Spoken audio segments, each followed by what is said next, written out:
Assalamualaikum warahmatullahi wabarakatuh. Selamat pagi, selamat siang, selamat sore, dan selamat malam Ibu Ade Hanifah. Di sini kami dari kelompok 6 akan melakukan presentasi terkait materi PSAK 73 yang membahas tentang sewa. Sebelum masuk ke dalam materinya, izinkan saya memperkenalkan anggota dari kelompok kami masing-masing. Next. Oke, anggota yang pertama ada Marceli dengan NIM 2022-7004. Kemudian ada Aurelia Putri Gautama dengan NIM 2022-722. Kemudian ada Aulia Fasya Julianti dengan NIM 2022-723. Lalu ada James Putra Cokro dengan NIM 2022-743. Dan saya sendiri Muhammad Bangit Rizky dengan NIM 2022-748. Nah, untuk materi yang pertama akan disampaikan oleh Marceli. Kita akan membahas tentang PSAK 73 yaitu sewa. Sebelumnya PSAK 73 ini tentang sewa merujuk pada IFRS 16 LISIS yang berlaku efektif per 1 Januari 2019 dan disahkan oleh Dewan Standar Akuntansi Keuangan Ikatan Akuntan Indonesia atau DSAK IAI pada tanggal 18 September 2017. Nah, jadi PSAK 73 ini udah berubah namanya jadi PSAK 116. Jadi perubahan penomoran dari PSAK 73 menjadi PSAK 116 ini disahkan pada 12 Desember 2022 dan berlaku efektif pada 1 Januari 2024. Selanjutnya, PSAK 116 ini mengenai sewa. Jadi pernyataan standar akuntansi keuangan 116, sewa terdiri dari paragraf 1 sampai dengan 103 dan lampiran A sampai dengan D. PSAK 116 juga dilengkapi dengan contoh ilustratif dan dasar kesimpulan yang bukan merupakan bagian dari PSAK 116. Seluruh paragraf dalam pernyataan ini memiliki kekuatan mengatur yang sama. Lalu paragraf yang dicetak dengan huruf tebal dan miring ini mengatur prinsip-prinsip utama. Pernyataan ini dibaca dalam konteks tujuan pengaturan, kerangka konseptual, pelaporan keuangan, dan serta dasar kesimpulannya. PSAK 208 ini mengenai kebijakan akuntansi, perubahan estimasi akuntansi, dan kesalahan memberikan dasar bagi entitas untuk memilih dan menerapkan kebijakan akuntansi dalam hal tidak terdapat panduan yang eksplisit. Pernyataan ini tidak wajib diterapkan untuk unsur-unsur yang tidak material.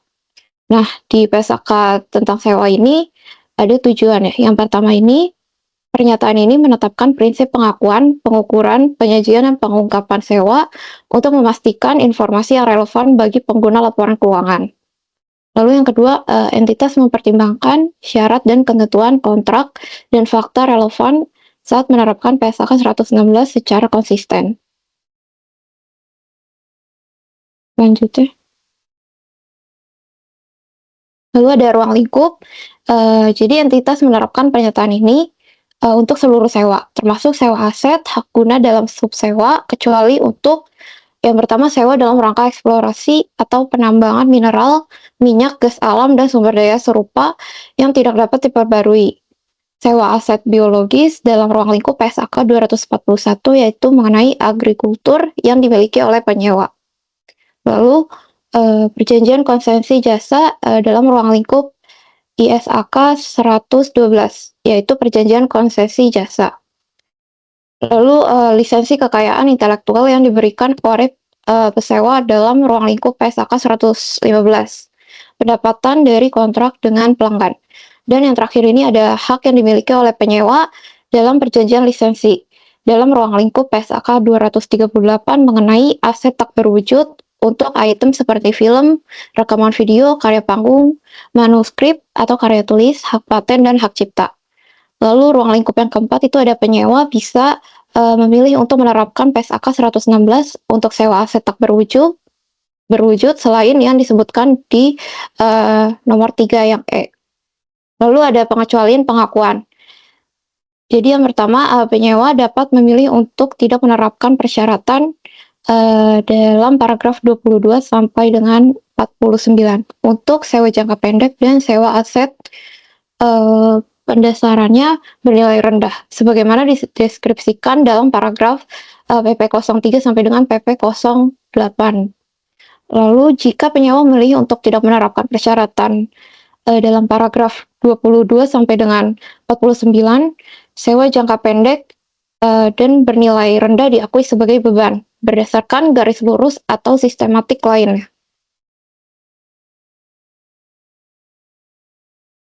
Lalu, jika penyewa mencatat sewa jangka pendek dengan menerapkan paragraf 6, maka penyewa mempertimbangkan sewa tersebut sebagai sewa baru.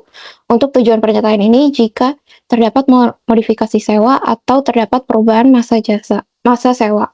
Sebagai contohnya ini, penyewa mengeksekusi opsi yang sebelumnya tidak termasuk dalam penentuan masa sewanya.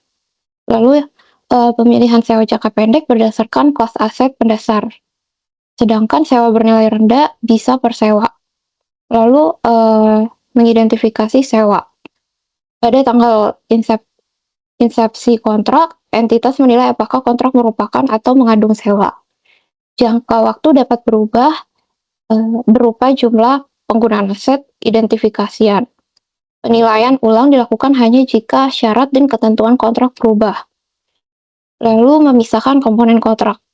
Jadi setiap komponen sewa dalam kontrak ini dicatat secara terpisah dari komponen non-sewa, kecuali cara praktis dalam paragraf 15 diterapkan. Paragraf PP 32 sampai dengan PP 33 menetapkan pedoman bagaimana memisahkan komponen dari suatu kontrak. Lalu ada penyewa. Jadi di dalam penyewa ini ada imbalan dalam kontrak dialokasikan berdasarkan harga tersendiri relatif.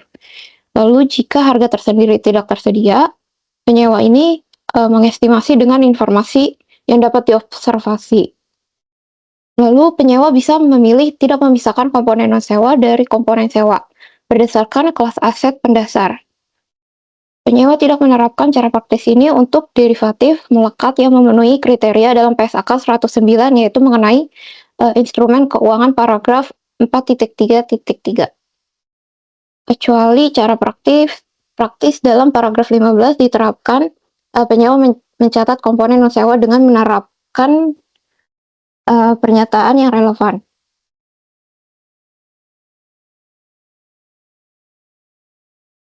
Lalu ada pesewa. Jadi imbalan dalam kontrak dialokasikan dengan menerapkan PSAK 115, yaitu mengenai pendapatan dari kontrak dengan pelanggan.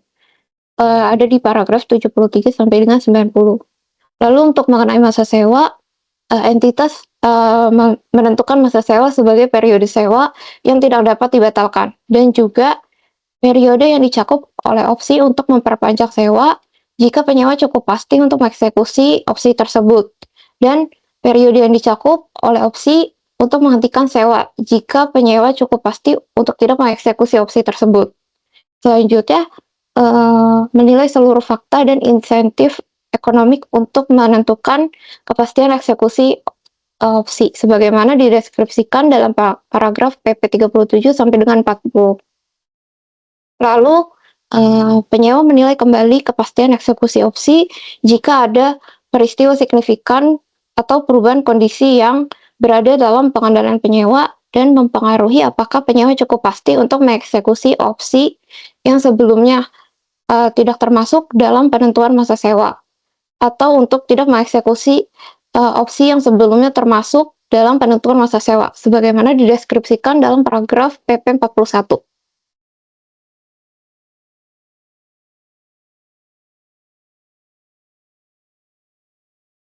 Lalu, masa sewa ini direvisi jika ada perubahan dalam periode sewa yang tidak dapat dibatalkan. Sebagai contoh, periode sewa yang tidak dapat dibatalkan akan berubah jika penyewa ini mengeksekusi opsi yang sebelumnya tidak termasuk dalam penentuan masa sewa.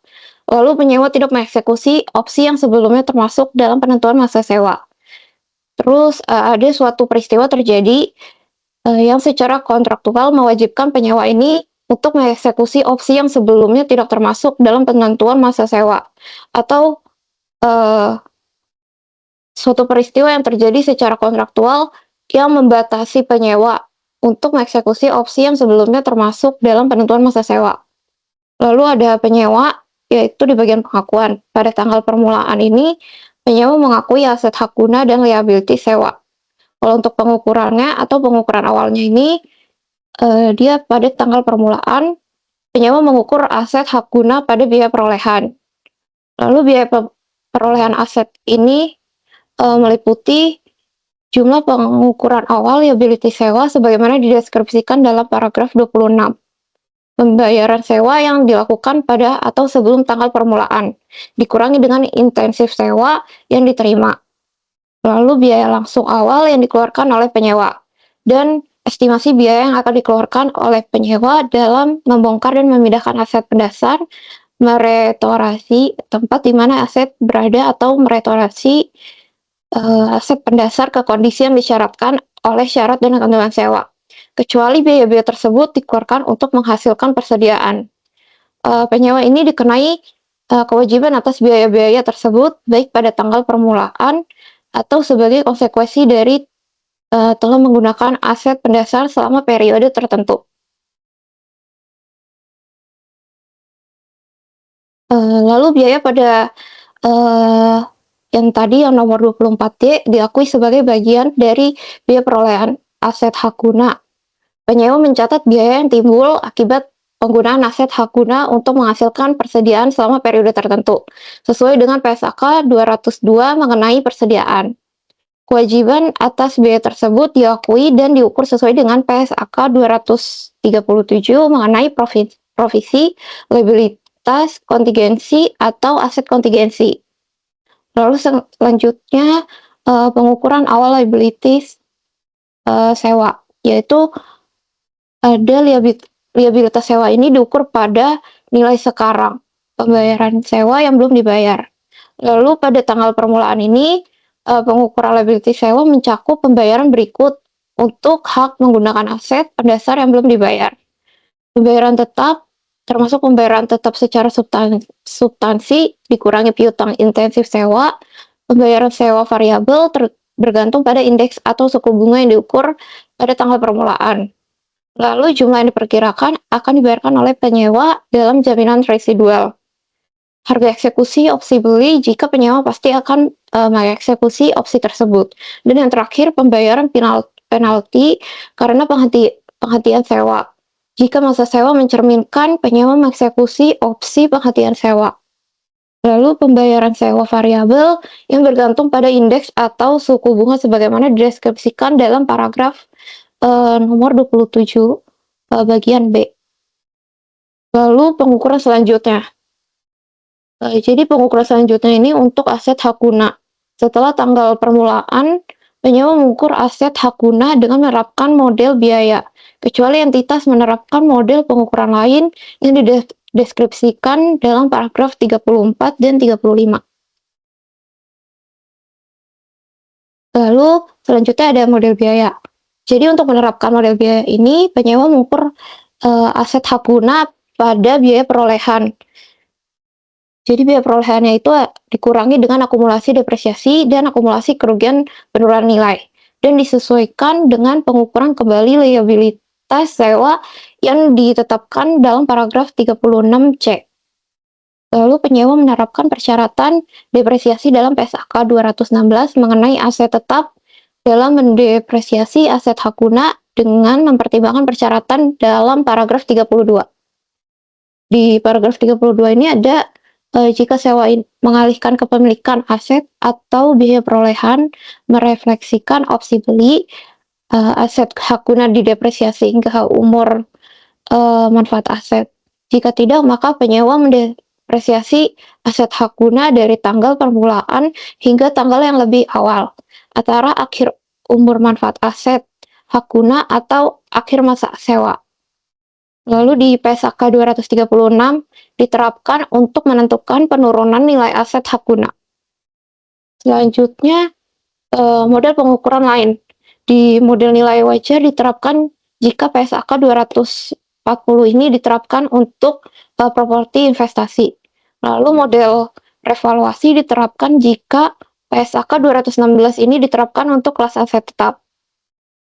Lalu selanjutnya ini ada pengukuran untuk liability sewa. Setelah tanggal permulaan, penyewa mengukur liability sewa dengan cara meningkatkan jumlah tercatat untuk merefleksikan bunga atas liability sewa. Lalu mengurangi jumlah tercatat untuk merefleksikan sewa yang telah dibayar, dan mengukur kembali jumlah tercatat untuk merefleksikan penilaian kembali atau modifikasi sewa yang ditetapkan dalam paragraf 39 sampai dengan 46, atau merefleksikan pembayaran sewa tetap secara substansi revisian.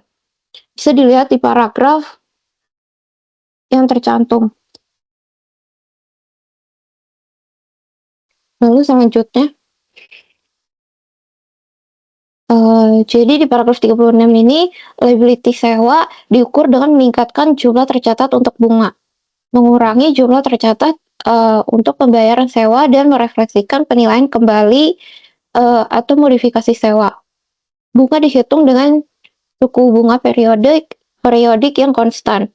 Lalu setelah tanggal permulaan, penyewa ini bakal ngakuin dalam laba rugi, kecuali biaya tersebut tuh udah termasuk dalam jumlah yang tercatat aset lain dengan menerapkan pernyataan lain yang relevan seperti bunga atas liability sewa dan pembayaran sewa variabel yang tidak termasuk dalam pengukuran liability sewa pada periode di mana kejadian atau kondisi yang memicu pembayaran tersebut terjadi.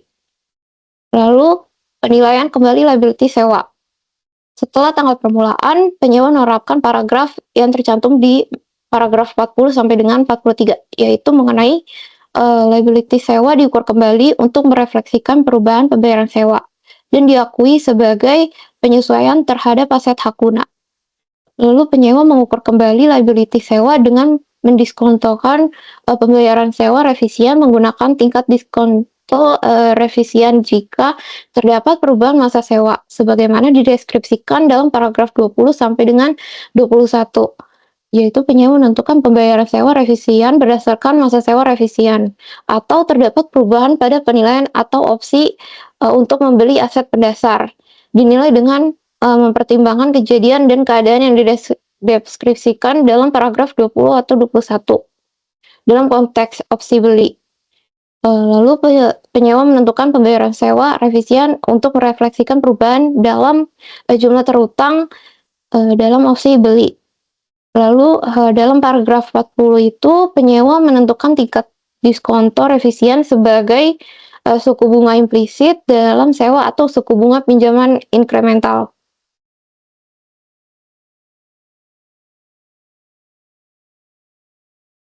Selanjutnya liabilities ini liability sewa diukur kembali jika terdapat perubahan dalam jumlah jaminan nilai residual atau pembayaran masa depan. Lalu dalam menerapkan paragraf 42 tadi, penyewa menggunakan tingkat diskonto yang tidak berubah kecuali ada perubahan dalam suku bunga mengambang. Lalu selanjutnya itu modifikasi sewa. Modifikasi sewa ini dicatat sebagai sewa terpisah jika terdapat peningkatan ruang lingkup dan imbalan sewa meningkat. Lalu untuk modifikasi sewa yang tidak dicatat sebagai sewa terpisah pada tanggal efektif modifikasi sewa, jadi penyewa ini mengalokasi imbalan kontrak modifikasian sesuai paragraf 13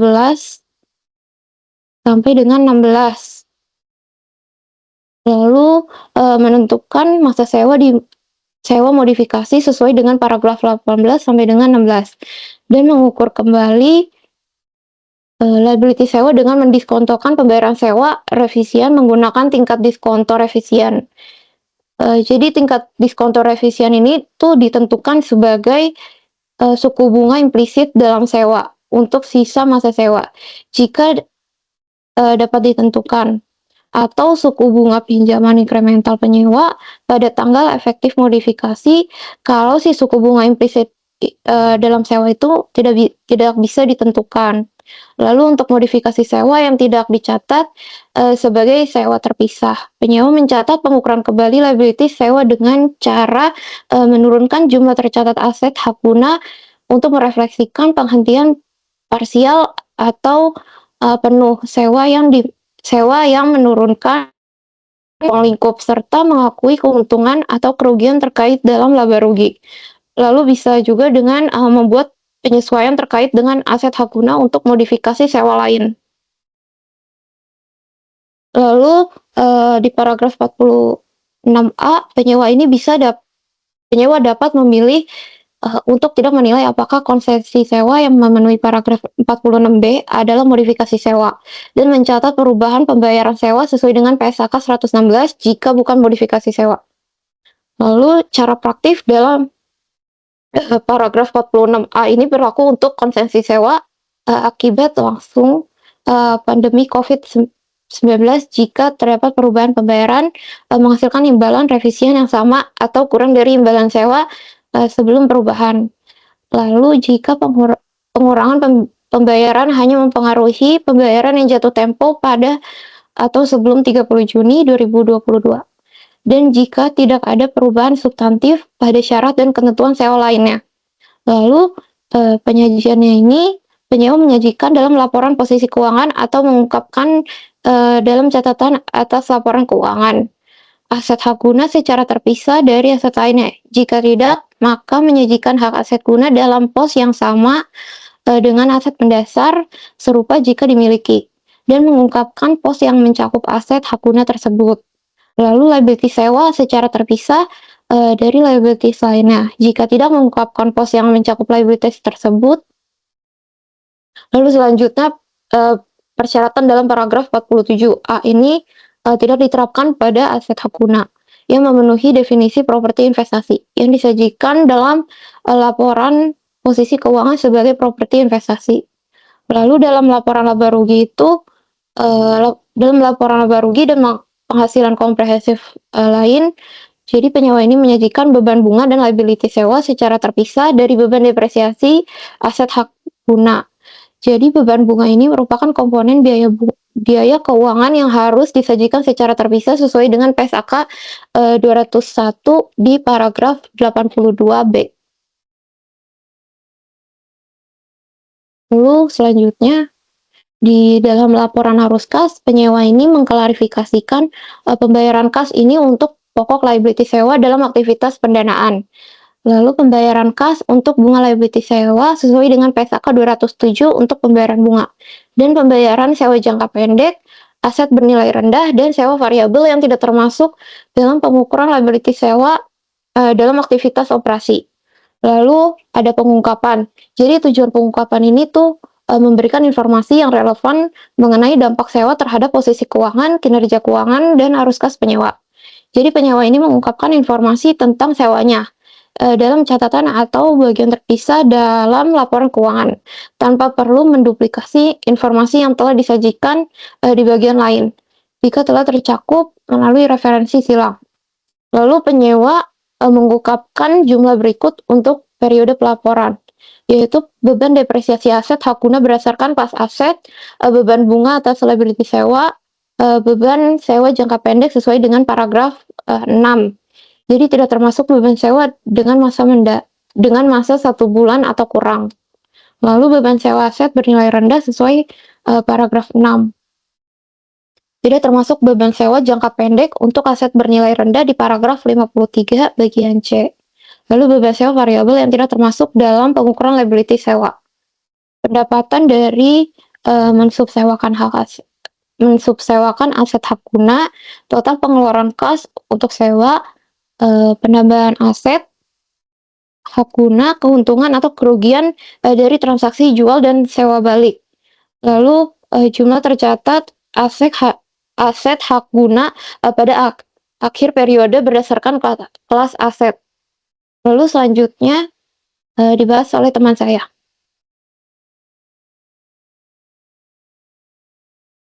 Di sini saya akan menjelaskan penjelasan dari Marcelli. Di paragraf 54, penyewa harus mengungkapkan informasi yang ditetapkan pada paragraf 53 dalam format tabel, kecuali jika format lain lebih sesuai. Informasi ini mencakup biaya yang dimasukkan penyewa dalam aset lain selama periode pelaporan. Di paragraf 55, penyewa mengungkapkan jumlah komitmen sewa jangka pendek yang belum dicatat jika portofolio sewa tersebut berbeda dengan yang diungkapkan pada paragraf 53C. Di paragraf 56, jika aset hak guna memenuhi definisi properti investasi, penyewa menerapkan pengungkapan sesuai PSAK 240 dan tidak perlu memberikan pengungkapan tertentu dalam paragraf 53. Selanjutnya paragraf 97, jika aset hak guna diukur dengan jumlah revaluasi yang sesuai PSAK 216, penyewa mengungkapkan informasi sesuai PSAK 216 paragraf 77. Paragraf 58, penyewa harus mengungkapkan analisis jatuh tempo atas liabilitas sewa secara terpisah dari liabilitas keuangan lainnya sesuai PSAK 107. Di paragraf 59, penyewa harus memberikan informasi tambahan kualitatif dan kuantitatif tentang aktivitas sewanya, termasuk dampak dari pembayaran sewa variabel, opsi perpanjangan, jaminan nilai residual, sewa yang belum dimulai, pembatasan, dan transaksi jual dan sewa balik. Paragraf 60, penyewa yang mencatat sewa jangka pendek atau aset bernilai rendah harus mengungkapkan fakta tersebut. Paragraf 60A, jika penyewa menerapkan cara praktis pada paragraf 46A, mereka harus mengungkapkan penerapannya dan jumlah yang diakui dalam laba rugi terkait perubahan pembayaran sewa akibat konsesi sewa. Boleh next. Oke, selanjutnya ada pesewa, klasifikasi sewa. Dijelaskan di paragraf 61 sampai paragraf 66. Di paragraf 61, pesewa mengklasifikasikan sewa sebagai sewa operasi atau sewa pembiayaan. Paragraf 62, sewa diklasifikasikan sebagai sewa pembiayaan jika mengalihkan substansial seluruh risiko dan manfaat aset pendasar. Jika tidak, diklasifikasikan sebagai sewa operasi. Paragraf 63, penentuan klasifikasi sewa berdasarkan substansi transaksi, bukan bentuk kontraknya. Indikator sewa pembiayaan meliputi pengalihan kepemilikan, opsi beli dengan harga rendah, masa sewa mencakup sebagian besar umur ekonomis, pembayaran sewa mencakup nilai wajar aset, dan aset bersifat khusus.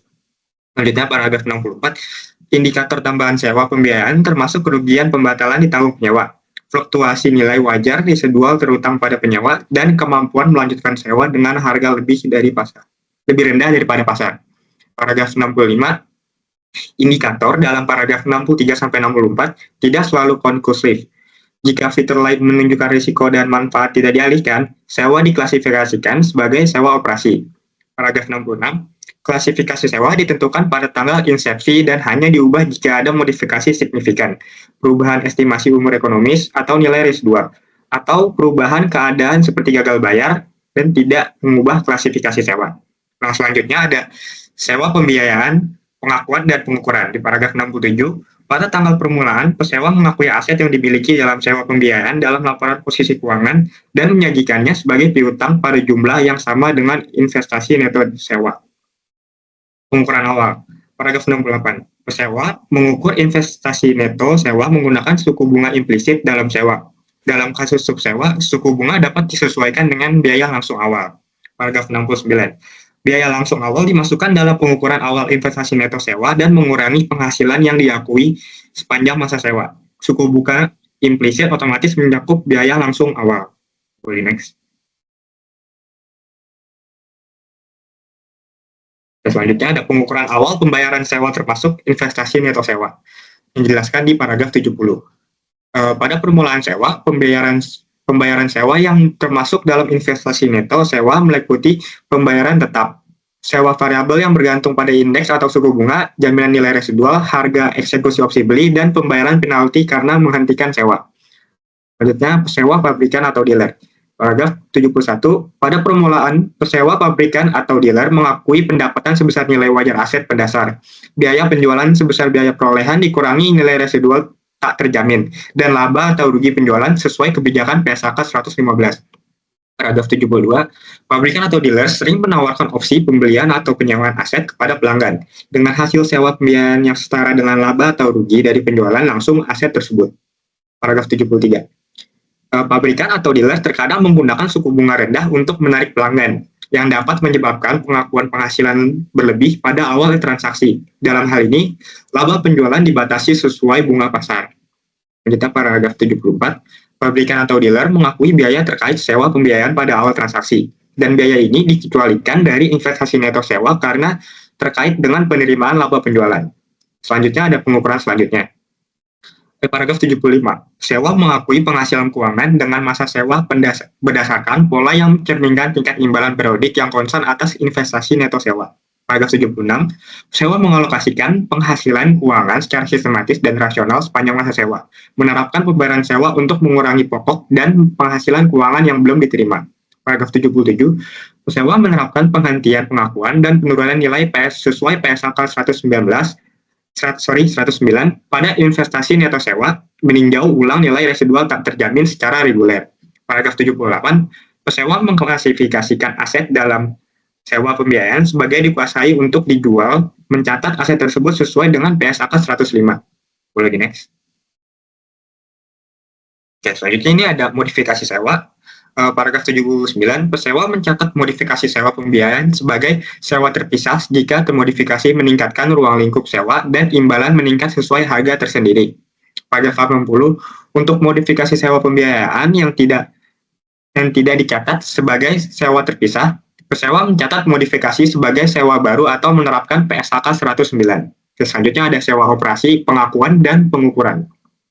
Paragraf 81, pesewa mengakui pembayaran sewa operasi sebagai penghasilan berdasarkan garis lurus atau dasar sistematik lain yang mempresentasikan pola manfaat penggunaan aset. Paragraf 82, pesewa mengakui biaya termasuk depresiasi yang timbul dalam mendapatkan penghasilan sewa sebagai beban. Paragraf 83, pesewa menambahkan biaya langsung pada awal jumlah tercatat aset pendasar dan mengakui biaya tersebut sebagai beban sepanjang masa sewa. Paragraf 84, kebijakan depresiasi aset pendasar untuk sewa operasi konsisten dengan kebijakan depresiasi normal pesewa untuk aset serupa dilakukan sesuai PSAK 216 dan PSAK 238. Paragraf 85, sewa menerapkan PSAK 236 untuk menentukan apakah aset pendasar mengalami penurunan nilai dan mencatat kerugian penurunan nilai yang telah diidentifikasi. Paragraf 86, pesewa, pabrikan, atau dealer tidak mengakui laba penjualan dalam sewa operasi karena hal tersebut tidak setara dengan penjualan. Selanjutnya ada modifikasi sewa.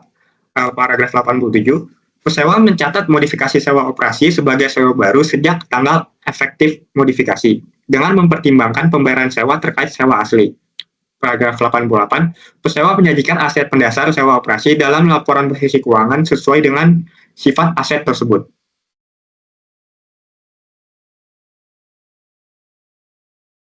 Ya, selanjutnya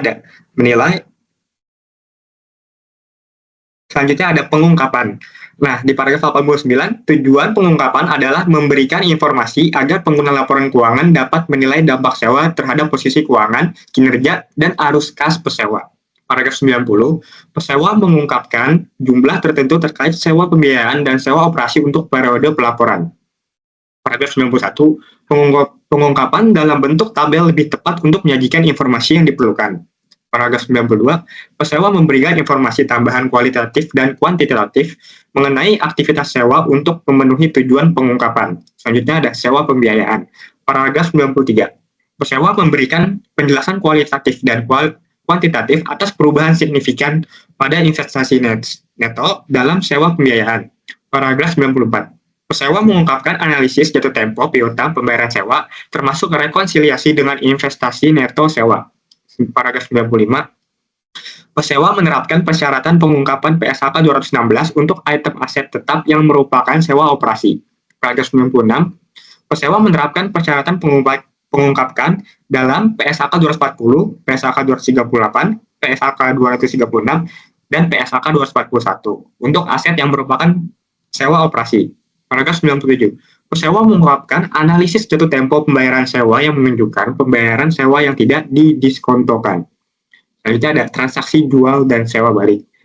Paragraf 98, penjual, penyewa, dan pembeli pesewa mencatat kontrak pengalihan dan sewa balik sesuai dengan persyaratan yang relevan.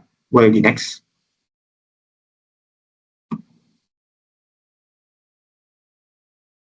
Oke, selanjutnya nilai apakah pengalihan aset merupakan penjualan. Paragraf 99, entitas menerapkan persyaratan PSAK 115 untuk menentukan apakah pengalihan aset dicatat sebagai penjualan. Oke, selanjutnya ada pengalihan aset merupakan penjualan. Paragraf 100, jika pengalihan aset memenuhi syarat sebagai penjualan, penjual, penyewa, dan pembeli pesewa mencatat transaksi sesuai dengan PSAK yang relevan. Paragraf 101, penyesuaian dilakukan jika nilai wajar imbalan penjualan tidak sama dengan nilai wajar aset, atau jika pembayaran sewa tidak sesuai dengan harga pasar.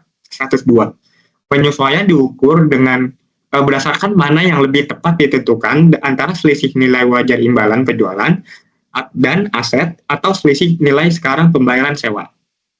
Paragraf 102. Setelah tanggal permulaan, penjual penyewa menerapkan persyaratan untuk hak aset, hak guna, dan liabilitas sewa yang timbul dari sewa balik. Selanjutnya ada pengalihan aset bukan merupakan penjualan. Paragraf 103. Jika pengalihan aset tidak memenuhi syarat sebagai penjualan, penjual penyewa melanjutkan pengakuan aset dan mengakui liabilitas keuangan, sementara pembeli pesewa mengakui aset keuangan sebesar hasil pengalihan. Oke, selanjutnya ada pengecualian sementara yang timbul dari reformasi acuan suku bunga. Paragraf 104. Penyewa menerapkan paragraf 105 sampai 106 untuk dimodifikasi sewa yang mengubah dasar penentuan pembayaran sewa masa depan akibat reformasi acuan suku bunga. Paragraf 105. Penyewa menggunakan cara praktis untuk memperhitungkan modifikasi sewa yang disyaratkan oleh reformasi acuan suku bunga. Paragraf 106. Jika modifikasi sewa dilakukan selain dari yang disyaratkan oleh reformasi acuan suku bunga, penyewa menerapkan persyaratan yang berlaku dalam pernyataan ini untuk semua modifikasi sewa. Boleh next. Oke, selanjutnya ini ada lampiran A, daftar istilah. Lampiran ini merupakan bagian yang tak terpisahkan dari pernyataan ini. Pertama itu ada aset hak guna, hak penyewa untuk menggunakan aset pendasar selama masa sewa. Lalu ada aset pendasar, aset yang terikat pada sewa dan digunakan oleh penyewa. Lalu ada biaya langsung awal, biaya inkremental untuk mendapatkan sewa yang tidak akan terjadi tanpa sewa tersebut. Lalu ada selanjutnya ada insentif sewa, pembayaran atau penggantian biaya oleh pesewa kepada penyewa terkait sewa. Lalu ada investasi bruto dalam sewa, jumlah pembayaran sewa dan nilai residual tak terjamin. Nah, terus ada investasi neto dalam sewa, merupakan investasi bruto sewa yang didiskontokan dengan suku bunga implisit. Nah, lalu ada jaminan nilai residual, yaitu jaminan dari pihak non-relasi kepada pesewa tentang nilai aset pendasar pada akhir sewa. Dan lalu ada masa sewa, merupakan periode tidak dapat dibatalkan, di mana penyewa dapat menggunakan aset pendasar, termasuk opsi perpanjangan atau memperhentian sewa. Lalu ada modifikasi sewa, merupakan perubahan ruang lingkup atau imbalan sewa dari ketentuan asli. Lalu ada nilai residual tak terjamin, bagian nilai residual aset yang tidak terjamin oleh pihak terkait penyewa. Selanjutnya ada nilai wajar, yaitu jumlah pertukaran aset atau penyelesaian liabilitas antara pihak yang berkebutuhan dalam transaksi berpengetahuan dalam transaksi wajar. Lalu ada pembayaran sewa, pembayaran oleh penyewa kepada pesewa selama masa sewa, termasuk pembayaran tetap, variabel, opsi beli, dan penalti. Boleh di next. Oke, selanjutnya akan dijelaskan oleh teman saya. Oke, di sini ada lanjutan dari lampiran A atau daftar istilah.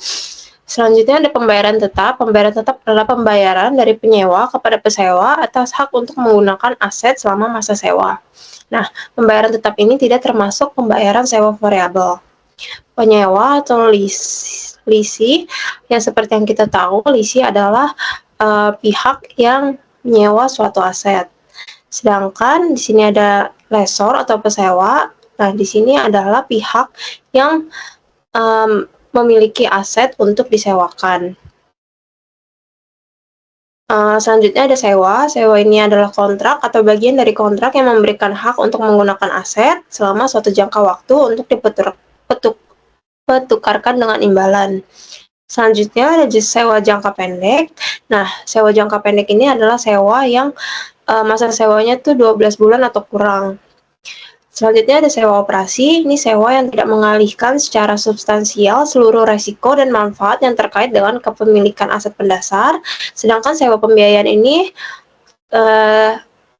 lawan dari sewa operasi, yaitu sewa yang mengalihkan secara substansial seluruh risiko dan manfaat yang terkait dengan kepemilikan aset pendasar. Selanjutnya ada subsewa. Subsewa ini adalah transaksi di mana aset pendasar disewakan kembali oleh penyewa kepada pihak ketiga, dan sewa antara pesewa utama dan penyewa tetap berlaku.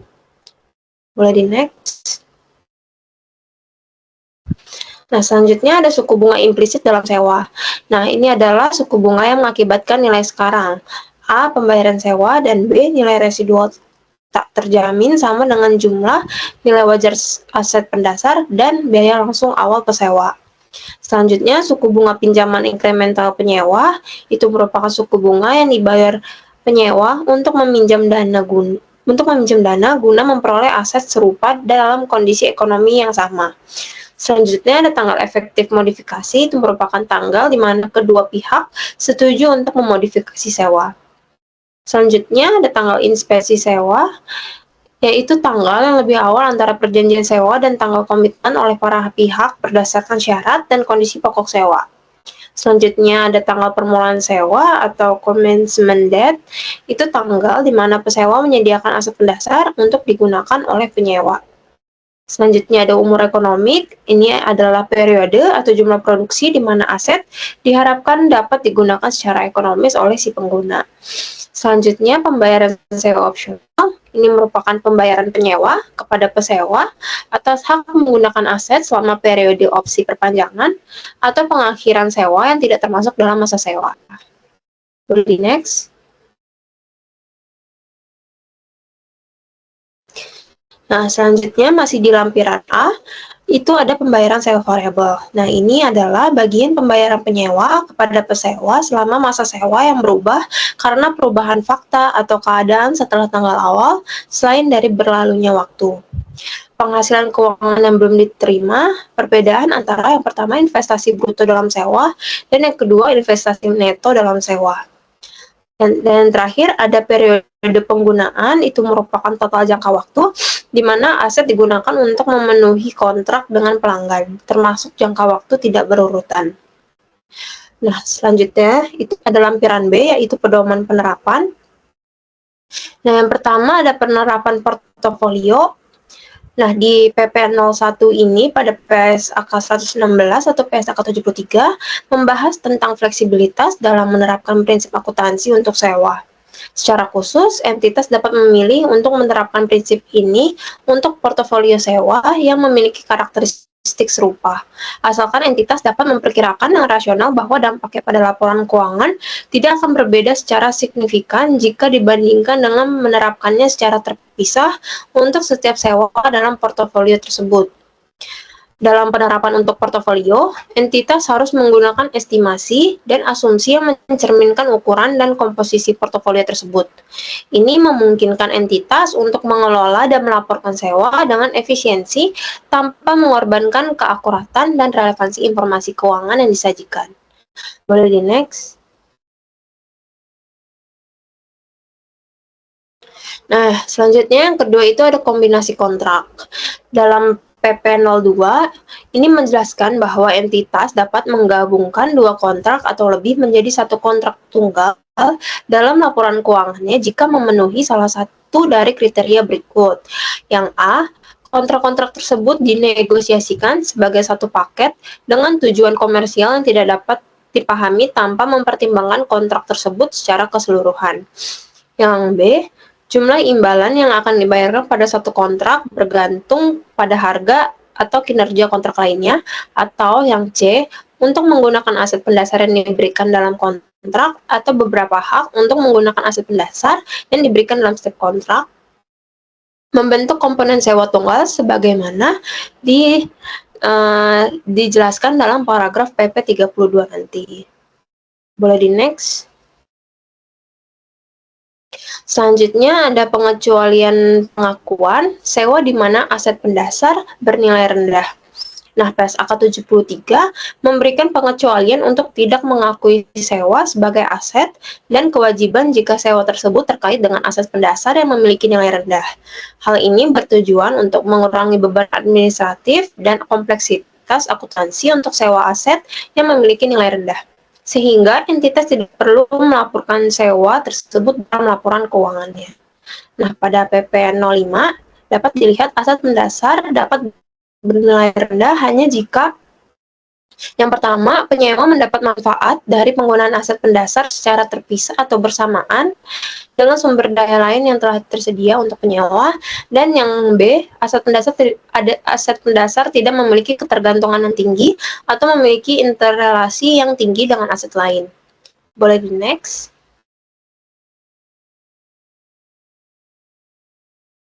Nah, bisa kita lihat di PP 08, ini contoh aset pendasar bernilai rendah dapat mencakup komputer, tablet, dan komputer personal, furnitur kantor yang ringkas, dan telepon. Boleh di next?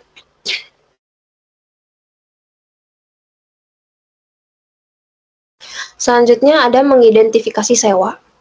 Nah, pada PP 09 mengidentifikasi sewa ini itu untuk menilai apakah suatu kontrak itu mengandung sewa atau tidak. Nah, PSAK 73 memandu entitas untuk melakukan evaluasi berdasarkan kriteria berikut. Yang pertama itu ada PP 09. Nah, ini dalam PP 09, entitas menilai apakah kontrak memberi pelanggan hak untuk mengendalikan pengguna aset identifikasian selama proses penggunaan. Ini meliputi penilaian apakah pelanggan memiliki hak untuk mendapatkan substansial seluruh manfaat ekonomik dari penggunaan aset dan hak untuk mengarahkan penggunaan aset. Di PP 10 dijelaskan jika pelanggan hanya memiliki hak untuk mengendalikan sebagian penggunaan aset identifikasian dalam kontrak, maka hanya bagian tersebut yang dianggap mengandung sewa. Selanjutnya ada di PP 11, ini dijelaskan bahwa kontrak bisa disepakati melalui pengaturan bersama atau atas nama pengaturan bersama dianggap sebagai pelanggan dalam kontrak. Dalam penilaian apakah kontrak mengandung sewa, entitas menilai apakah pengaturan bersama memiliki hak untuk mengendalikan penggunaan aset identifikasian selama periode penggunaan. Dalam PP 12 dijelaskan bahwa entitas melakukan penilaian terpisah untuk setiap potensi komponen sewa dalam kontrak dengan merujuk pada pedoman yang terdapat dalam PP 32 untuk menentukan apakah masing-masing komponen ini mengandung sewa. Nah, dengan demikian, identifikasi sewa dalam PSAK 73 ini bergantung pada penilaian hak, pengendalian, dan manfaat ekonomik yang diperoleh pelanggan dari penggunaan aset identifikasian selama periode kontrak. Boleh di next?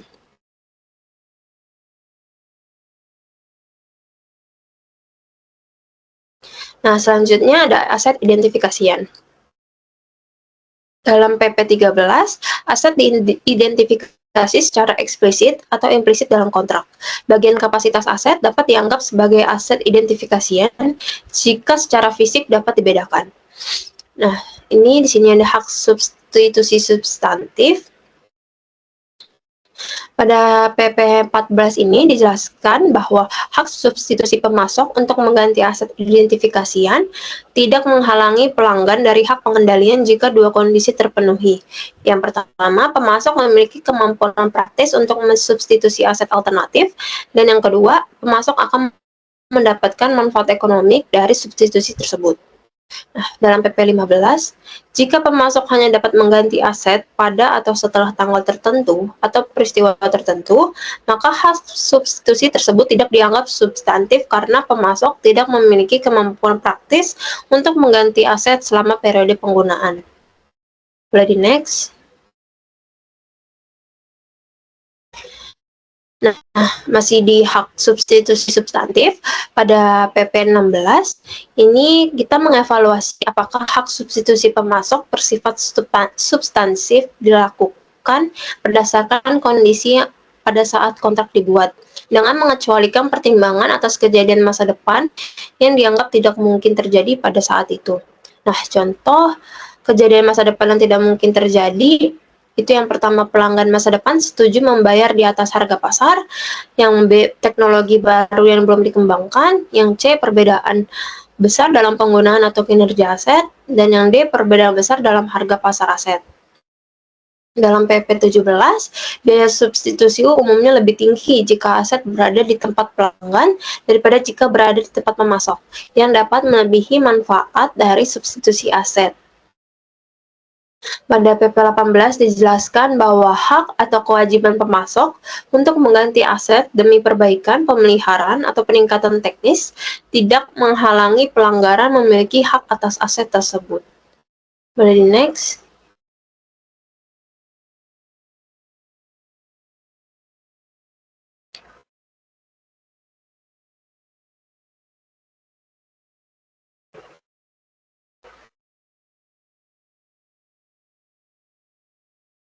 Boleh di next.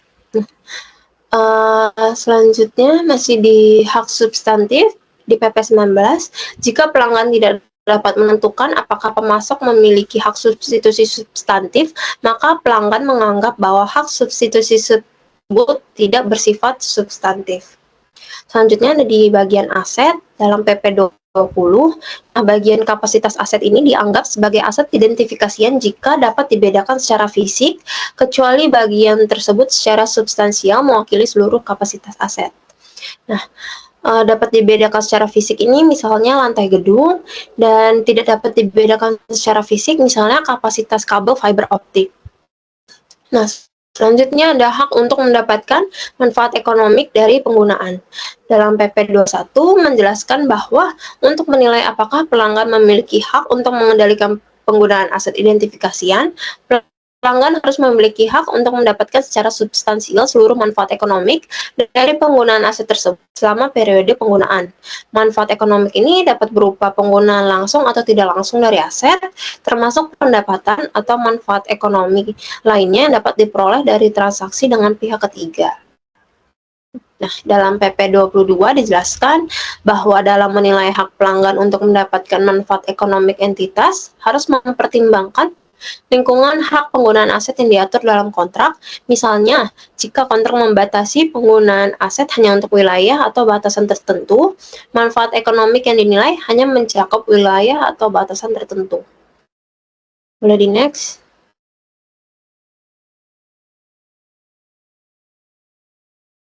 Masih di hak untuk mendapatkan manfaat ekonomik dari penggunaan, dalam PP 23 dijelaskan bahwa jika kontrak mengharuskan pelanggan membayar sebagian dari arus kas yang berasal dari penggunaan aset kepada pemasok atau pihak lain, maka arus kas ini dianggap sebagai bagian dari manfaat ekonomik yang diperoleh pelanggan dari penggunaan aset. Nah, selanjutnya hak untuk mengarahkan penggunaan. Dalam PP 24, pelanggan memiliki hak untuk mengarahkan penggunaan aset identifikasian selama periode penggunaan jika yang pertama pelanggan memiliki hak untuk menentukan bagaimana dan untuk tujuan apa aset digunakan, atau yang B, keputusan terkait penggunaan aset telah ditetapkan sebelumnya, dan yang pertama pelanggan memiliki hak untuk mengoperasikan atau mengarahkan pengoperasian aset tanpa intervensi pemasok, atau pelanggan telah mendesain aset untuk penggunaan tertentu sebelumnya. Nah, bagaimana dan untuk tujuan apa aset digunakan?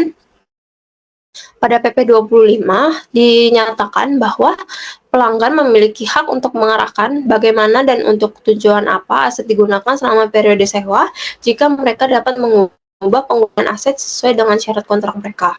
Penilaian ini mempertimbangkan hak pengembalian keputusan yang paling relevan yang mempengaruhi manfaat ekonomi dari penggunaan aset. Nah, dalam PP 26 memberikan contoh konkret dari hak pengembalian keputusan yang memberikan pelanggan kontrol atas penggunaan aset seperti mengubah jenis output, waktu produksi, lokasi penggunaan, dan jumlah produksi. Boleh di next.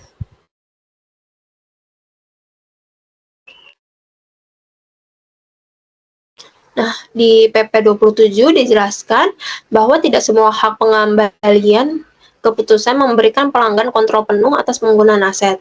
Misalnya, hak untuk hanya mengoperasikan atau memelihara aset tidak dianggap sebagai hak untuk mengarahkan penggunaan aset, kecuali jika keputusan terkait penggunaan aset telah ditetapkan sebelumnya dalam kontrak. Nah, dengan demikian, PP 25 sampai PP 27 ini menjelaskan kriteria yang digunakan untuk menentukan apakah suatu kontrak ini dapat diklasifikasikan sebagai sewa sesuai dengan PSAK 73 atau PSAK 116, berfokus pada hak pengembalian keputusan yang mempengaruhi penggunaan dan manfaat ekonomi dari aset sewa. Boleh di next.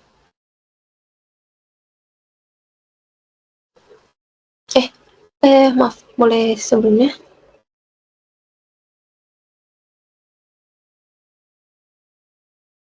Selanjutnya, keputusan ditentukan selama dan sebelum periode penggunaan. Dalam PP 28, dijelaskan keputusan yang relevan tentang penggunaan aset bisa ditentukan sebelumnya dengan cara mendesain aset atau dengan pembatasan kontraktual penggunaannya.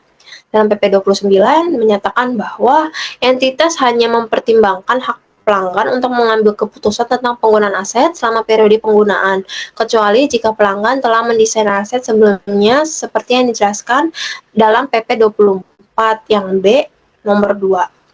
Nah, yang terakhir, PP 30, kontrak dapat menyertakan syarat untuk melindungi kepentingan pemasok atas aset, personil, atau untuk memastikan kepastian hukum.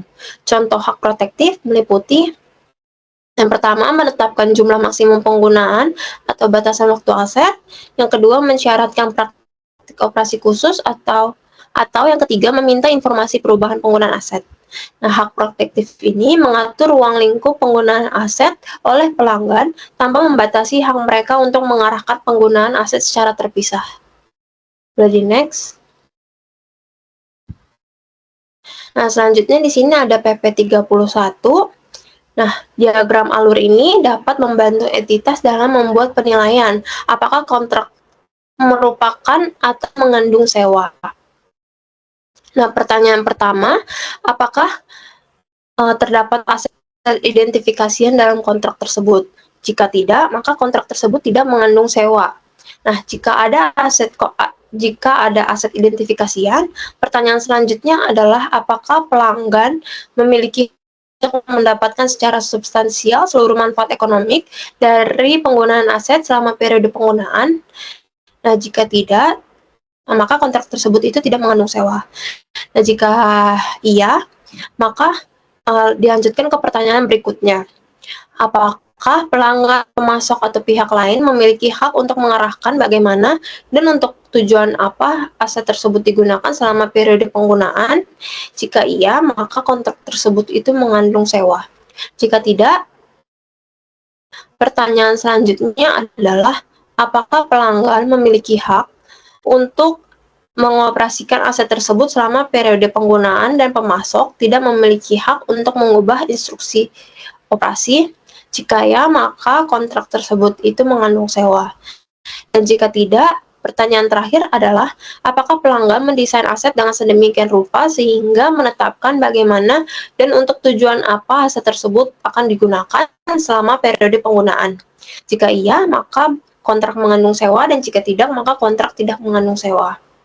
Nah, diagram alur ini memberikan perpaduan sistematis untuk mengidentifikasi apakah kontrak memenuhi kriteria sebagai sewa atau tidak berdasarkan serangkaian pertanyaan terkait hak dan penggunaan aset. Materi selanjutnya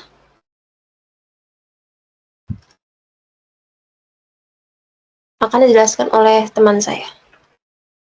Oke, yang selanjutnya di sini ada memisahkan komponen kontrak, yaitu paragraf 12-17. Pertama, di sini ada PP 32, di mana PP 32 merupakan hak untuk menggunakan aset pendasar, merupakan komponen sewa terpisah. Yang pertama A, penyewa bisa menggunakan aset pendasar sendiri atau dengan sumber daya lain tanpa ketergantungan yang tinggi dengan aset lain yang tersedia.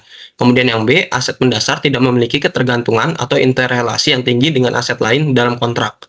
Kemudian di PP 33 menjelaskan bahwa kontrak dapat meliputi jumlah terutang oleh penyewa untuk aktivitas dan biaya yang tidak mengalihkan barang atau jasa untuk penyewa. Contohnya itu, pesewa dapat memasukkan beban administratif dalam total jumlah terutang. Boleh di next.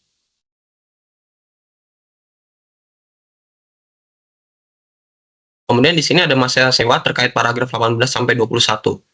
Ada PP 34 yang menjelaskan bahwa dalam menentukan masa sewa dan menilai lamanya periode sewa yang tidak dapat dibatalkan, entitas menerapkan definisi kontrak dan menentukan periode di mana kontrak dapat dipaksakan. Di PP 35 dijelaskan, jika hanya penyewa yang memiliki hak untuk menghentikan sewa, maka hak tersebut dipertimbangkan sebagai opsi untuk menghentikan sewa yang tersedia untuk penyewa. Pertimbangkan ketika menentukan masa sewa. Boleh di next. Selanjutnya di PP 36 menjelaskan bahwa masa sewa dimulai pada tanggal permulaan dan meliputi periode sewa cuma-cuma yang diberikan pesewa kepada penyewa. Di PP 37 menjelaskan bahwa pada tanggal permulaan, entitas menilai apakah penyewa cukup pasti untuk mengeksekusi opsi untuk memperpanjang sewa atau untuk membeli aset mendasar, atau tidak mengeksekusi opsi untuk menghentikan sewa. Nah, untuk dipertimbangkan termasuk namun tidak terbatas pada A, syarat dan ketentuan kontraktual untuk periode opsional dibandingkan dengan harga pasar, seperti di next ya.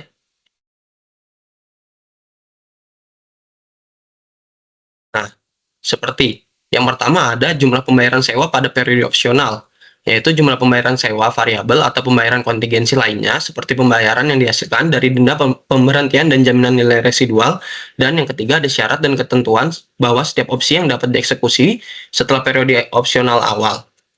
Selanjutnya yang B, perbaikan aset sewaan yang signifikan dilakukan selama masa kontrak yang diperkirakan akan memiliki manfaat ekonomi signifikan bagi penyewa ketika opsi untuk memperpanjang atau menghentikan sewa. Kemudian yang C, biaya terkait dengan penghentian sewa seperti biaya negosiasi, biaya relokasi, biaya mengidentifikasi aset mendasar lain yang cocok untuk kebutuhan penyewa, biaya mengintegrasikan aset baru ke dalam operasi penyewa, atau penalti penghentian dan biaya serupa, termasuk biaya terkait dengan pengembalian aset mendasar.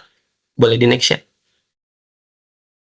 Nah, selanjutnya yang D, pentingnya aset pendasar bagi operasi penyewa dengan mempertimbangkan misalnya apakah aset pendasar merupakan aset khusus, lokasi aset pendasar, dan ketersediaan alternatif yang sesuai. Dan E, yang terakhir, mengatakan bahwa persyaratan yang terkait dengan eksekusi opsi, yaitu ketika opsi dapat dieksekusi hanya jika satu kondisi atau lebih terpenuhi. Di PP 38 menjelaskan bahwa opsi untuk memperpanjang atau menghentikan sewa dapat dikombinasikan dengan satu fitur kontraktual lain atau lebih. Sebagai contoh, jaminan nilai residual. Nah, sehingga penyewa menjamin pesewa melakukan pengembalian kas minimum atau tetap yang secara substansial sama, terlepas apakah opsi tersebut dieksekusi atau tidak. Boleh di next. Kemudian di PP 39 menjelaskan bahwa semakin pendek periode sewa yang tidak dapat dibatalkan, semakin besar pula kemungkinan penyewa akan mengeksekusi opsi untuk memperpanjang sewa atau tidak mengeksekusi opsi untuk menghentikan sewa. Hal ini karena biaya yang terkait untuk mendapatkan aset pengganti kemungkinan besar secara proporsional lebih tinggi. Kemudian PP 40 mengatakan bahwa praktik masa lalu penyewa terkait dengan penggunaan aset tertentu dan alasan ekonomisnya bisa memberikan wawasan berharga dalam menilai apakah penyewa memiliki kepastian yang cukup untuk mengeksekusi atau tidak mengeksekusi opsi. Misalnya, jika penyewa secara konsisten menggunakan atau sering mengeksekusi opsi atas aset tertentu dalam periode waktu tertentu, ini dapat menjadi pertimbangan penting dalam menentukan kepastian penyewa dalam mengeksekusi opsi sewa atas aset tersebut. Next. Selanjutnya di PP 41, di paragraf 20, menetapkan bahwa setelah tanggal permulaan, penyewa meninjau kembali masa sewa saat terjadi peristiwa atau perubahan signifikan yang berada dalam kendali penyewa dan mempengaruhi kepastian eksekusi opsi. Contoh peristiwa atau perubahan itu termasuk A, perbaikan aset sewaan yang signifikan, kemudian ada modifikasi signifikan atau penyesuaian terhadap aset sewaan yang tak terduga pada awalnya. Yang ketiga ada mulai menyewakan kembali aset yang mendasarinya setelah periode sewa yang sudah ditentukan sebelumnya. Kemudian yang keempat ada keputusan bisnis yang relevan secara langsung dengan eksekusi atau tidaknya opsi. Boleh di next ya.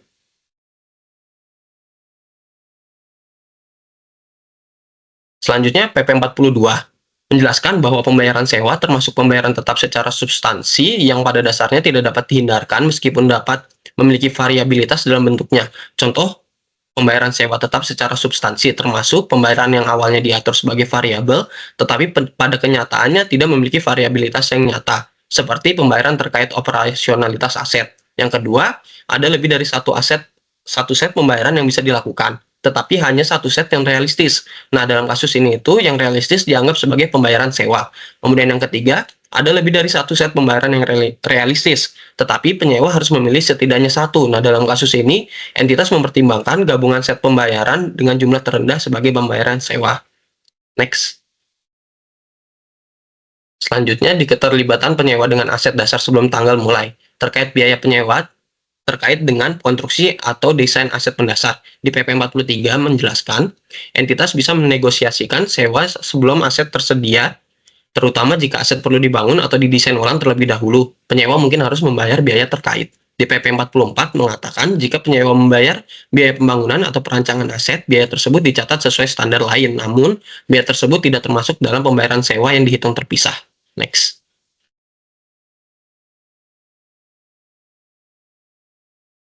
Kemudian masih terkait keterlibatan penyewa dengan aset dasar sebelum tanggal mulai. Di sini ada hak hukum atas aset mendukung. Di PP 45 mengatakan penyewa bisa mendapatkan hak hukum atas aset sebelum hak tersebut beralih kepada penyewa. Tetapi ini tidak menentukan cara pencatatan transaksi. Di PP 46 mengatakan jika penyewa menguasai aset sebelum beralih kepada penyewa, itu dianggap sebagai jual dan sewa kembali yang dicatat sesuai dengan aturan tertentu. Di PP 47, jika penyewa tidak menguasai aset sebelum beralih kepada penyewa, transaksi tersebut tidak dianggap sebagai jual dan sewa kembali. Misalnya, jika aset dibeli oleh penyewa dari produsen untuk disewakan kepada penyewa, dan penyewa memperoleh hak atas aset sebelum pengendalian atas aset tersebut dialihkan, maka transaksi tersebut dicatat sebagai sewa. Next. Nah, selanjutnya keterlibatan penyewa dengan aset dasar sebelum tanggal mulai.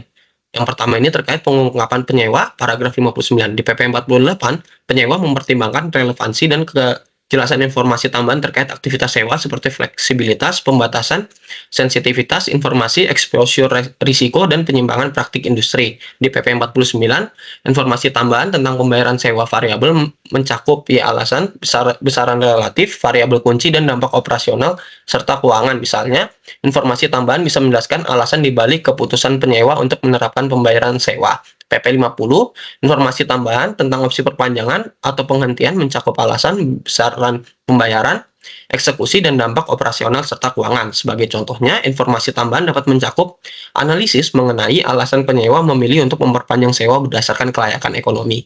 Next. Masih terkait pengungkapan penyewa, di sini ada PP 51, di mana PP 51 memberikan informasi tambahan tentang jaminan nilai residual mencakup alasan, exposure risiko, sifat aset, dan dampak operasional, serta keuangan. Contohnya, informasi tambahan dapat mencakup penjelasan mengenai alasan dibalik pemberian jaminan nilai residual oleh penyewa untuk mengurangi risiko nilai sisa aset. PP 52, informasi tambahan tentang transaksi jual dan sewa balik mencakup alasan, syarat, dan ketentuan pembayaran yang tidak termasuk dalam liabilitas sewa dan dampak arus kas. Contohnya itu, informasi tambahan dapat memberikan penjelasan tentang keuntungan yang diharapkan dari transaksi jual dan sewa balik. Next. Selanjutnya di sini terkait klasifikasi sewa pesewa. Di PP 53, klasifikasi sewa untuk pesewa didasarkan pada seberapa besar sewa mengalihkan risiko dan manfaat yang terkait dengan kepemilikan aset pendasar. Dengan risiko mencakup kerugian potensial dan manfaat mencakup ekspektasi operasi. PP 54, kontrak sewa dapat mencakup syarat dan ketentuan untuk menyesuaikan pembayaran sewa atas perubahan tertentu yang terjadi antara tanggal kontrak dan tanggal mulai. PP 55, saat sewa melibatkan tanah dan bangunan, pesewa menilai klasifikasi setiap elemen secara terpisah dengan pertimbangan bahwa tanah umumnya memiliki umur ekonomis yang tidak terbatas. PP 56, pembayaran sewa dialokasikan proporsional antara elemen tanah dan bangunan berdasarkan nilai wajar relatif pada tanggal kontrak. PP 57, untuk sewa tanah dan bangunan di mana tanahnya tidak material, klasifikasi sewa dapat dilakukan sebagai satu kesatuan dengan umur ekonomis bangunan dianggap sebagai umur ekonomis seluruh aset. Next. Selanjutnya di sini ada klasifikasi subsewa, PP 58. Dalam mengklasifikasikan suatu subsewa, pesewa antara mengklasifikasikan subsewa sebagai sewa pembiayaan atau sewa operasi sebagai berikut. Yang pertama, jika sewa utama adalah sewa jangka pendek, di mana entitas sebagai penyewa telah mencatat sesuai paragraf 6, maka subsewa diklasifikasikan sebagai sewa operasi. Sebaliknya, sewa menyewa diklasifikasikan berdasarkan aset hak pakai yang timbul dari sewa utama dan bukan pada aset dasar, misalnya item aset tetap yang terkait dengan sewa. Next. Lampiran C, tanggal efektif dan transisi tanggal efektif. C01, standar ini berlaku untuk periode pelaporan tahunan setelah 1 Januari 2020, di mana penerapan dini diperbolehkan jika entitas sudah menerapkan PSAK 115. C01A, amandemen terkait konsesi sewa COVID-19 berlaku mulai 1 Juni 2020. C01B, reformasi acuan suku bunga tahap 2 berlaku mulai 1 Januari 2021. C01C, amandemen konsesi sewa COVID-19 setelah 30 Juni 2021 berlaku mulai 1 April 2021. C01D, amandemen liabilitas sewa dalam jual dan sewa balik berlaku mulai tahun buku setelah 1 Januari 2024. Next. Selanjutnya transisi C02. Untuk tujuan persyaratan dalam paragraf C01 sampai C19, tanggal penerapan awal adalah awal periode pelaporan tahunan di mana entitas pertama kali menerapkan pernyataan ini. Nah, selanjutnya definisi sewa C03. Entitas tidak perlu menilai ulang apakah kontrak merupakan atau mengandung sewa pada tanggal penerapan awal. Entitas dapat A. Menerapkan pernyataan ini untuk kontrak yang sebelumnya diidentifikasi sebagai sewa sesuai PSAK 116 dan ISAK 104. B. Tidak menerapkan pernyataan ini untuk kontrak yang sebelumnya tidak diidentifikasi mengandung sewa sesuai PSAK 116 dan ISAK 104. C04. Jika entitas memilih opsi praktis dalam C03, entitas harus mengungkapkan keputusan tersebut dan menerapkan opsi praktis untuk semua kontraknya. Sebagai akibatnya, persyaratan dalam paragraf 9-11 hanya berlaku untuk kontrak yang disepakati. Next. C05, penyewa dapat menerapkan pernyataan ini. A. Secara retrospektif untuk setiap periode pelaporan sebelumnya disajikan sesuai PSAK 208. B. Secara retrospektif dengan dampak kumulatif pada awal penerapan pada tanggal penerapan awal sesuai dengan paragraf C07 sampai C13.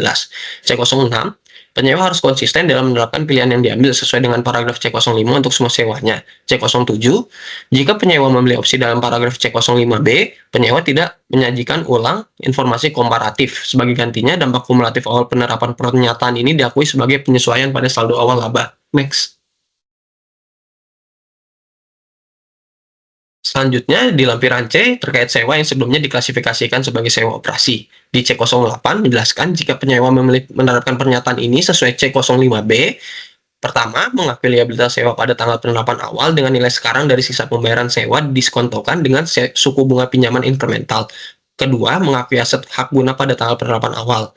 Pilih antara satu, mengukur seolah-olah diterapkan sejak awal, atau dua, sejumlah liabilitas sewa disesuaikan dengan pembayaran sewa yang dibayarkan di muka. C09, untuk sewa yang sebelumnya sewa operasi PSAK 116, tidak perlu membuat penyesuaian transisi untuk sewa aset pendasaran bernilai rendah atau properti investasi. C10, penyewa dapat memilih cara praktis sebagai berikut. Yang pertama, ada menggunakan tingkat diskonto tunggal untuk portofolio sewa yang serupa. Kedua, mengandalkan penilaian mengenai kerugian sewa sesuai PSAK 237. Ketiga, tidak menerapkan persyaratan C08 untuk sewa yang berakhir dalam 12 bulan. Keempat, mengecualikan biaya langsung awal dari pengukuran aset hak guna. Kelima, meninjau kembali jangka waktu sewa jika kontrak memuat opsi perpanjangan atau pengakhiran sewa. Next. Selanjutnya, lampiran C terkait sewa yang sebelumnya diklasifikasikan sebagai sewa pembiayaan. Di C11, jika penyewa memilih untuk menerapkan pernyataan ini sesuai dengan paragraf C05 untuk sewa yang diklasifikasikan sebagai sewa pembiayaan sesuai PSAK 116, sewa, maka jumlah tercatat aset hak guna dan liabilitas sewa pada tanggal penerapan awal adalah jumlah tercatat aset sewaan dan liabilitas sewa segera sebelum tanggal tersebut yang diukur sesuai PSAK 116. Terkait pengungkapan C12, jika penyewa memilih menerapkan pernyataan ini sesuai dengan C05B, penyewa harus mengungkapkan informasi sebagai berikut, mengikuti ketentuan PSAK 208 paragraf 28 ayat F. Yang pertama, rata-rata tertimbang suku bunga pinjaman incremental penyewa yang diterapkan pada liabilitas sewa yang diakui dalam laporan posisi keuangan pada tanggal penerapan awal, atau yang kedua, penjelasan perbedaan antara satu, komitmen sewa operasi yang diungkapkan sesuai PSAK 16, atau dua, liabilitas sewa yang diakui dalam posisi keuangan pada tanggal penerapan awal. Next. Selanjutnya akan dijelaskan oleh teman saya. Oke, selanjutnya penyewa. Di sini penyewa tidak perlu melakukan penyesuaian transisi kecuali dijelaskan dalam paragraf C15. Mereka bisa langsung mencatat dan mengelola sewa sesuai dengan ketentuan sejak awal. Nah, di sini ada pesewa antara. Nah, yang pertama ini penilaian kembali subsewa yang diklasifikasikan sebagai sewa operasi menurut PSAK 116 pada tanggal penerapan awal untuk menentukan apakah subsewa tersebut kini harus diklasifikasikan sebagai sewa operasi atau sewa pembiayaan berdasarkan syarat dan ketentuan kontrak sewa utama dan subsewa yang masih berlaku. Yang B, untuk subsewa yang sebelumnya diklasifikasikan sebagai sewa operasi tetapi berubah menjadi sewa pembiayaan sesuai persyaratan baru ini, mencatatnya sebagai sewa pembiayaan baru pada tanggal penerapan awal. Lalu transaksi jual dan sewa balik sebelum tanggal penerapan awal. Nah, di sini entitas tidak perlu menilai kembali transaksi jual dan sewa balik yang terjadi sebelum tanggal penerapan awal untuk menentukan apakah pengalihan aset berdasarkan pendasaran memenuhi persyaratan PSAK 115 untuk dicatat sebagai penjualan.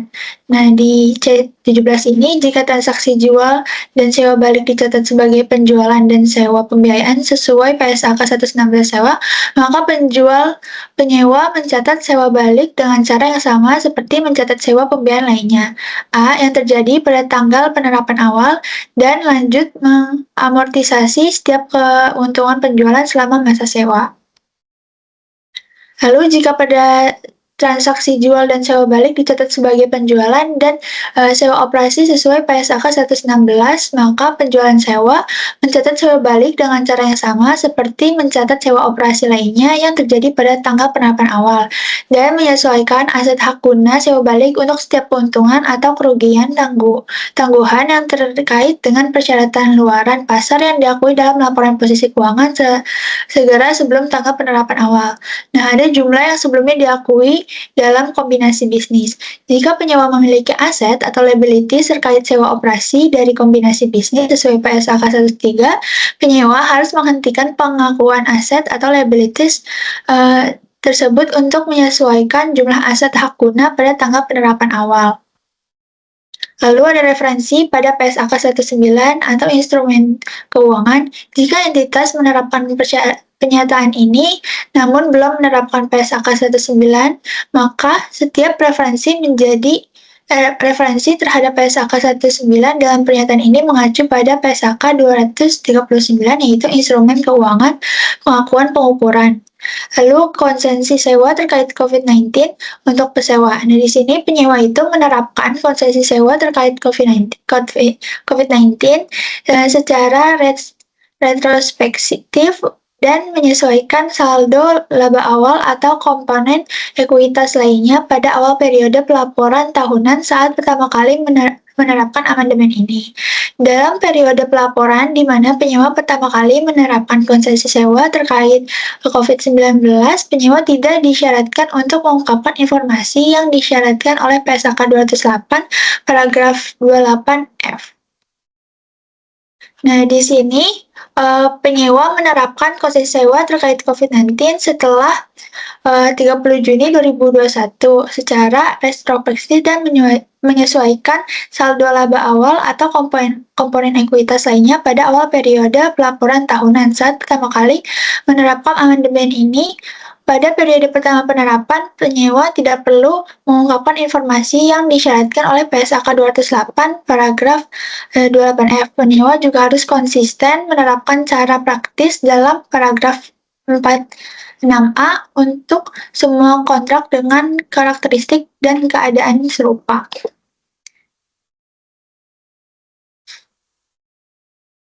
Lalu, reformasi suku bunga level 2. Nah, entitas menerapkan amandemen ini secara retrospektif sesuai dengan PSAK 208 kecuali bagaimana diatur pada paragraf C20D. Entitas tidak perlu mengubah laporan keuangan sebelumnya untuk mencerminkan amandemen ini, kecuali jika dapat dilakukan tanpa menggunakan pengetahuan hindsight. Jika tidak mengubahnya, entitas harus mengakui selisih antara jumlah tercatat sebelumnya dan yang baru pada awal periode laporan tahunan yang mencakup tanggal penerapan awal amandemen ini sebagai saldo awal laba atau ekuitas yang relevan. Nah, di sini penjual penyewa menerapkan liabilitas sewa dalam jumlah dan sewa balik secara retrospektif sesuai pada PSAK 25 kebijakan akuntansi, perubahan estimasi aksanansi, dan kesalahan untuk transaksi jual dan sewa balik yang dilakukan setelah tanggal penerapan awal. Nah, di sini ada pencabutan pernyataan lain.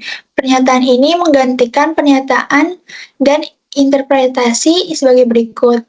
A. PSAK 116 yaitu sewa. B. ISAK 104 penentuan apakah suatu perjanjian mengandung suatu sewa. C. ISAK 215, sewa operasi insentif. D. ISAK 227, evaluasi substansi beberapa transaksi yang melibatkan suatu bentuk legal sewa.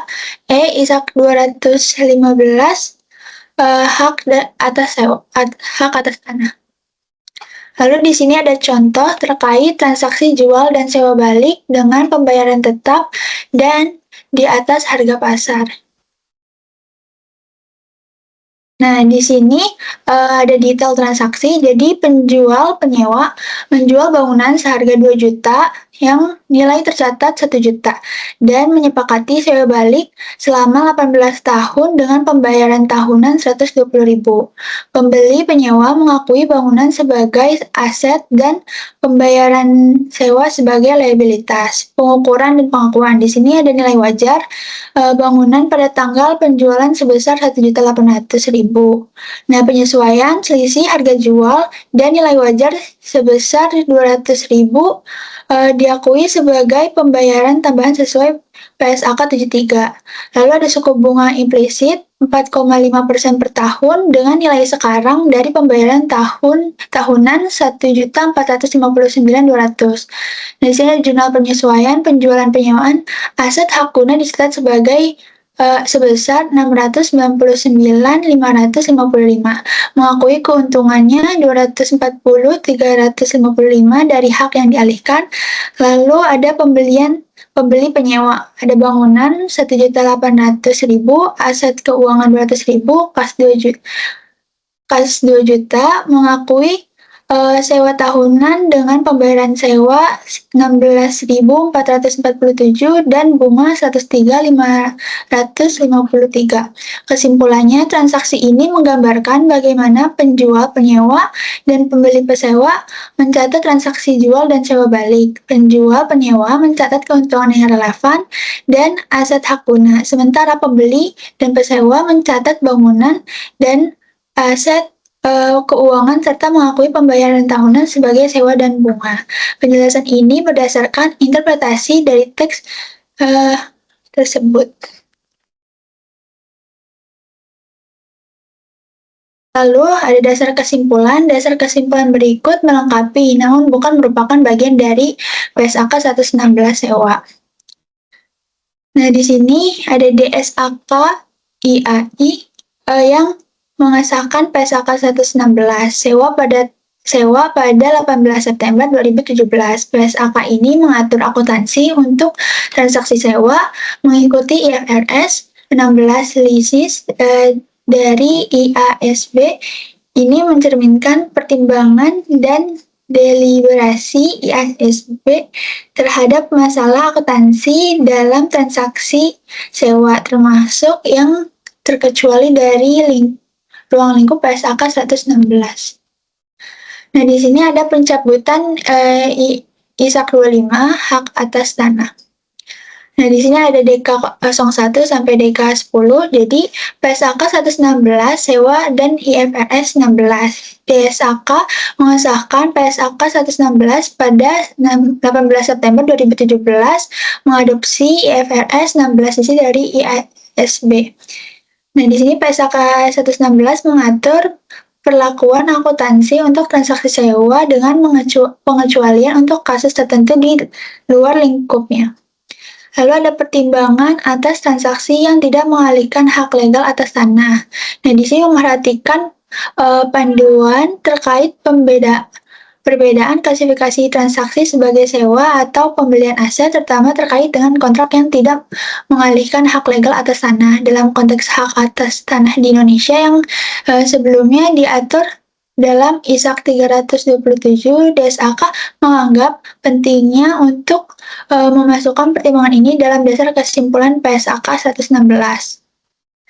Lalu perlakuan akuntansi untuk hak atas tanah. ISAK 325 mengatur bahwa biaya perolehan hak atas tanah diakui sebagai aset tetap jika memenuhi definisi PSAK 116. Biaya pengurusan perpanjangan atau pembaruan hak atas tanah diakui sebagai aset tak berwujud dan diamortisasi sesuai PSAK 238. Penerapan substansi transaksi menurut IFRS 16.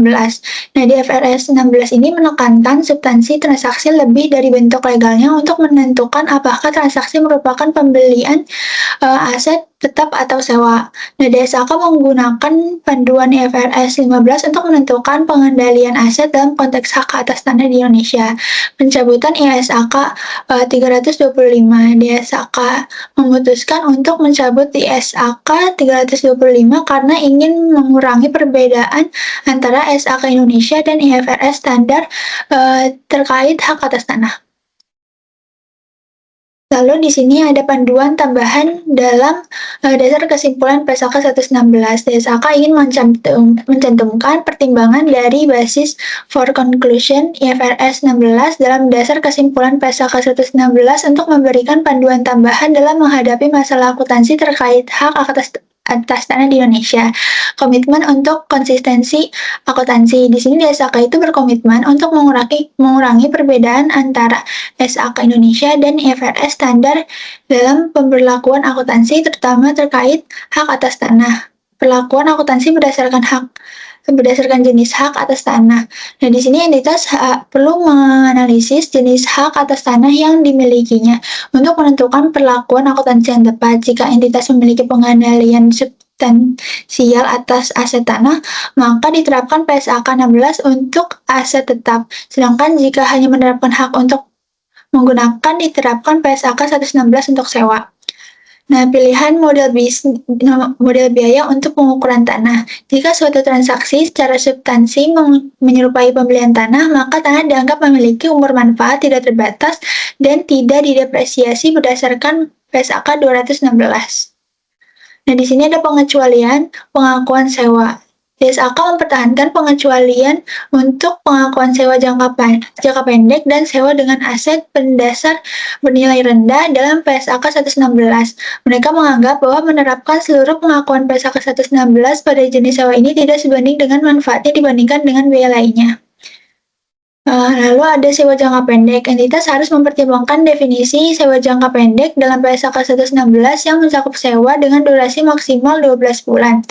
Meskipun demikian, usulan publik menyarankan agar pengecualian pengakuan sewa jangka pendek tidak berlaku untuk transaksi sewa yang material, meskipun durasinya tidak lebih dari 12 bulan.